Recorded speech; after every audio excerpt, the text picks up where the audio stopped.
Добър вечер, вие сте с централната емисия Новини на телевизия Черно море, аз съм Нина Рускова.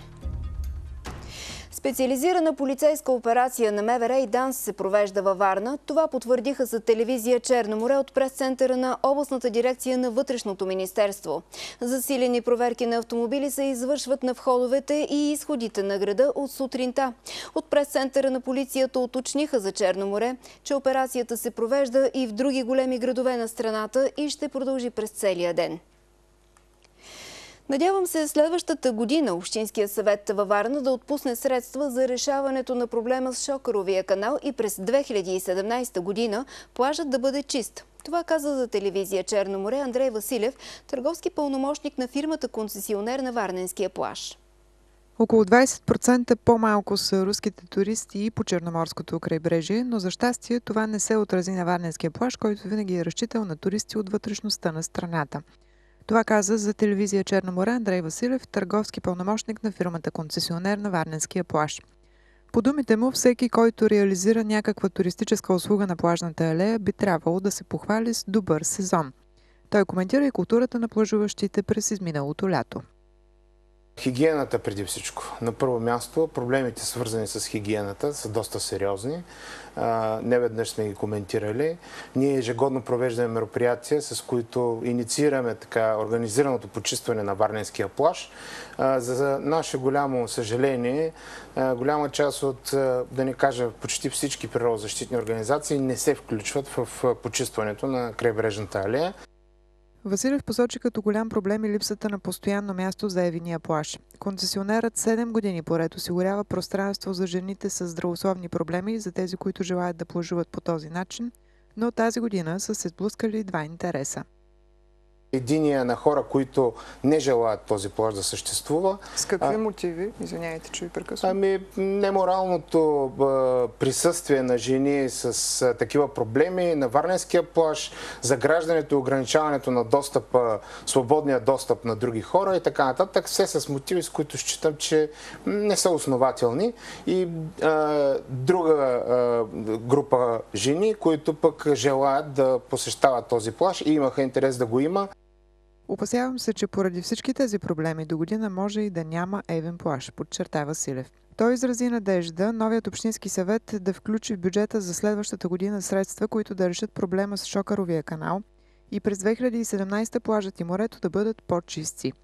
Всяка година от концесиите на варненските плажове в местната хазна постъпват близо 2 милиона лева. Редно е част от тези пари да бъдат насочени за благоустрояване на плажовете, заяви Василев. Чистят уличните шахти във Варна. Миналата седмица са били подменени 25 шахти на булевард Република, тъй като са били опасни заради липсващи капаци.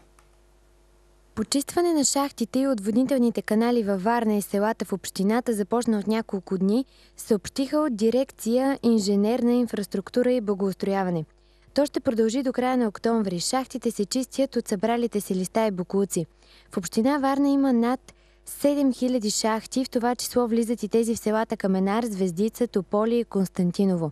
За почистването им отговаря една фирма, като чистенето се извършва 2 пъти годишно, през пролета и есента. През останалото време при единични случаи на затлачване на шахти и отводнителни канали, фирмата, с която общината е сключила договор, има задължението да ги почисти. Редовно се крадат чугунените решетки и капаците на шахтите в града. През миналата година са били откраднати над 300 капаци, а през настоящата вече са подменени 150. Много рядко крадците на капаците биват открити от полицията, тъй като стойността на кражбата е минимална. Община Варна ще закупи лекарства и консумативи за 304 550 лева. Медикаментите ще са за нуждите на детските ясли, медицинските кабинети в детски градини и училища. Лекарствени препарати са предвидени и за специализираните социални институции към общината. Обявена е обществена поръчка. Община Варна е обявила обществена поръчка за закупуване на лекарства и консумативи на стойност 304 550 лева. Медикаментите ще са за нуждите на детските ясли, медицинските кабинети в детски градини и училища.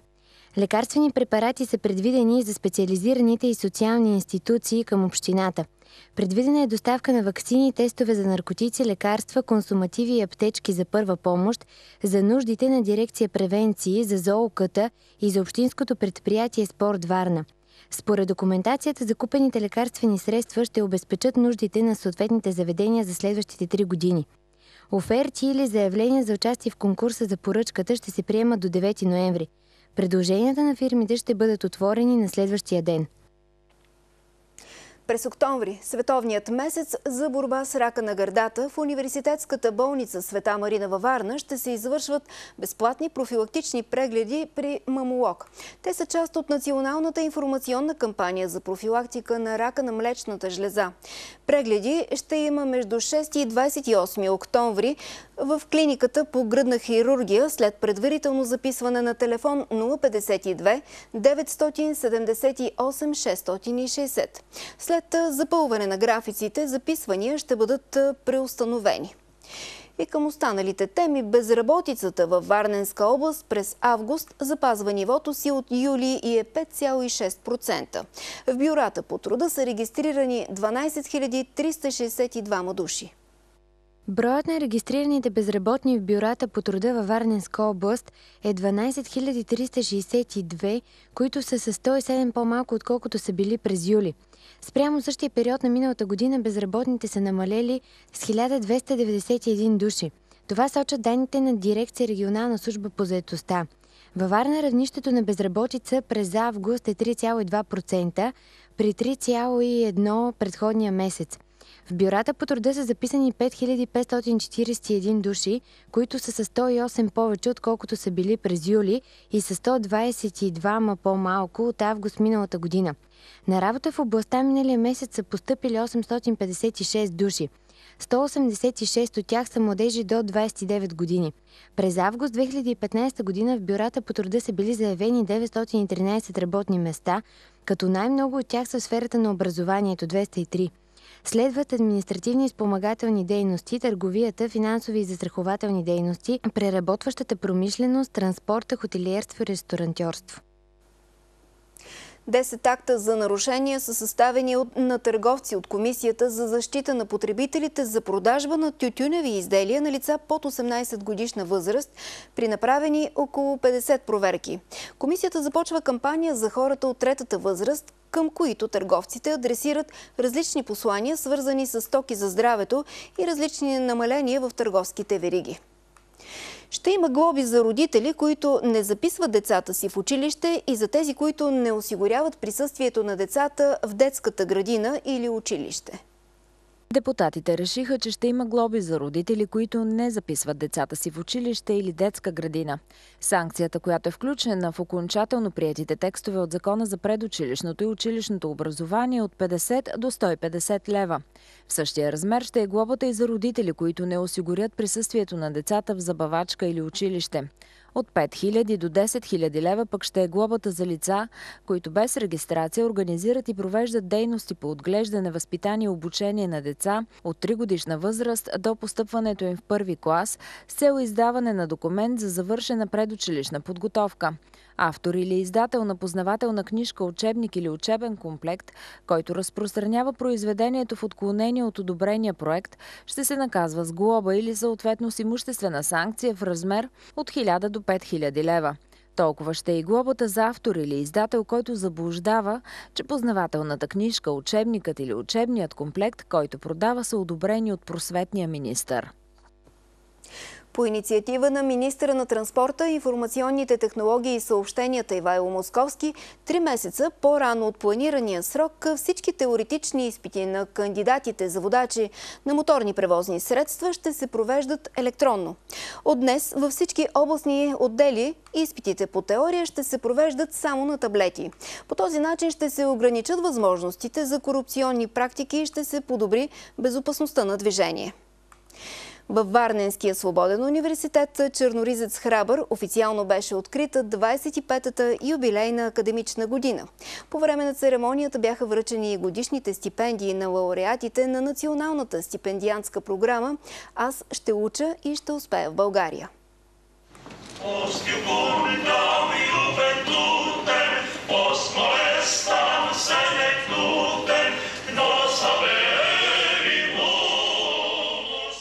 За 25-ти път с официална церемония университетът отвори врати за студентите, които са го избрали като път на професионалната си реализация.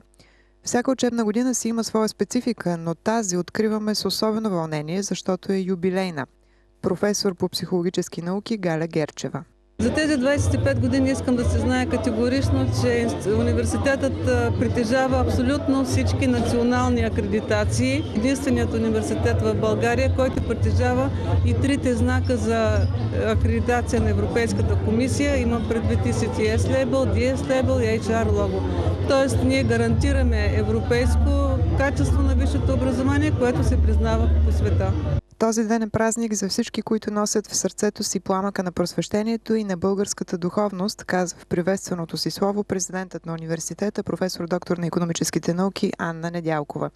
И тази година над 2200 първокурсници прекрачиха прага на висшето училище. Когато завърша, имам планове по-скоро тук да остана, защото дейността ми тук е много по-широка, отколкото в чужбина. В чужбина нямам толкова опит, докато тук съм вкъщи и съм в мои води и мога да постигна много повече неща според мен. Смятам, че съм най-добра в тази област, в администрация и управление. Това беше нещо, което най-много ме влечеше. И към теб същия въпрос. Тук ли ще останеш, когато завършиш? Все още не съм решила. Обмислям дали да остана или да замина, тъй като имам възможност да замина за Русия. По време на церемонията бяха връчени и годишните стипендии на лауреатите на Националната стипендиантска програма на университета "Аз ще уча и ще успея в България".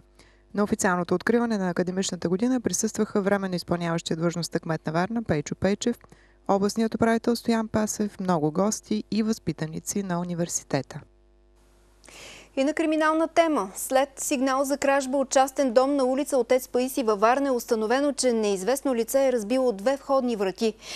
Проникнало е в апартамента и е откраднало златни и сребърни накити, преносим компютър, 2 фотоапарата и ръчен часовник на обща стойност около 3000 лева. От заведение за хранене на улица Дрин във Варна неизвестно лице е задигнало 850 лева оборотни пари. От хотелска стая във Варна са откраднати 750 евро. И по трите случая са образувани досъдебни производства, а материалите са докладвани на дежурен прокурор при районна прокуратура. 30 нови регистъра с данни са в процес на присъединяване към автоматичния обмен на информация между администрациите. Това се прави по проекта за надграждане и на съществуващите и изграждане на нови централни системи на електронното правителство. Регистри на Патентното ведомство, Автомобилна администрация и НАП са сред 30-те нови бази, съобщиха от Министерството на транспорта, информационните технологии и съобщенията. До края на годината 30 нови регистъра с данни ще бъдат присъединени към автоматичния обмен на информация между администрациите. Това е дейност по проекта за надграждане на съществуващите и изграждане на нови централни системи на електронното правителство с цел да се осигури по-добро административно обслужване на гражданите и бизнеса. Сред новите бази данни, които ще предоставят информация по автоматичен път, са регистрите на марките, на патентите и на промишлените дизайни към Патентното ведомство, регистрите на вписаните администратори на лични данни и на тези, на които е отказана регистрация от Комисията за защита на личните данни, регистъра на търсещите работа лица към Агенцията по заетостта и други. Създадена е и мобилна версия на единния портал за електронни услуги на български и английски език. Осигуряват се условия за консолидиране на сайтовете на централните и общински администрации. Моделът за електронни плащания към бюджетните организации е обновен. От света. Над 75% от работещите в здравната система в Сърбия са обмисляли варианта да напуснат страната. През 2011 година общо 1188 лекари, сръбски граждани, са работили в чужбина. Тежката икономическа ситуация и липсата на перспектива са основните причини за напускане на страната и миграцията. Още международни новини в следващата хроника. Представители на армиите на Съединените американски щати и Русия ще проведат разговори възможно най-скоро, за да избегнат сблъсъци в Сирия. Това обявиха първите дипломати на страните. Русия обяви, че нейните самолети са извършили около 20 мисии срещу цели на Ислямска държава в сряда. Русия разпространи проекторезолюция в Съвета за сигурност на ООН, призоваваща всички страни да се противопоставят на увеличаващите се терористични заплахи и актове в Близкия изток Ирак и Северна Африка. Правителството на Съединените американски щати не е съгласно с издигането на знамето на Палестинската автономна област за първи път в централата на ООН в Ню Йорк. Това съобщи на редовен брифинг през секретарят на Белия дом Джошуа Ернест. Въпреки това, Вашингтон остава ангажиран да вземе участие в усилията за разрешаване на конфликта в Близкия изток, увери официалният представител на президентът на Съединените американски щати. Церемонията по издигането на палестинското знаме се проведе в Розовата градина на крайбрежния комплекс на Организацията на Обединените нации. 16-те турски работници, които бяха отвлечени в САЩ преди близо месец, бяха освободени в сряда и отлетяха обратно за дома. Мъжете бяха сред 18-те служители на голяма турска строителна фирма, които бяха отвлечени докато работеха по проект футболен стадион. Двама бяха освободени в южния град Басра 2 седмици по-късно. Екипът на телевизия Черно море очаква вашите сигнали на редакционните ни телефони 052 303 306 с вътрешни 121 и 117, както и на имейл адреса ни news@черно-море.tv. Така се разделяме. Останете с програмата на телевизия Черно море. Хубава и спокойна вечер.